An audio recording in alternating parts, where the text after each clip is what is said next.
Скъпи мои курсисти, стартирайки с това да бъда преподавател по микроблейдинг, моята основна задача беше да направя много добри артисти от вас.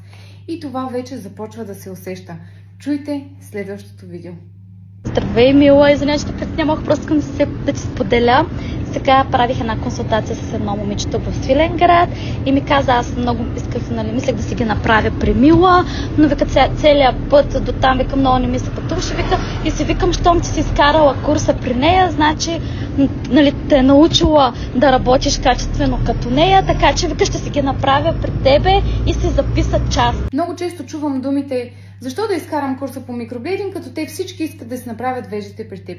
Това не е вярно, защото много хора, които си правят веждите при мен, защо ги правят при мен, а не при моя преподавател? Защото никой не го интересува кой е моя преподавател. Хората идват да си направят веждите при мен, защото харесват мен. Затова ще дойдат да си направят веждите при вас, защото харесват вас. Така че вярвайте повече на себе си и на това, на което съм ви научила. Разбери повече за курсовете по микроблейдинг на microblading.bg.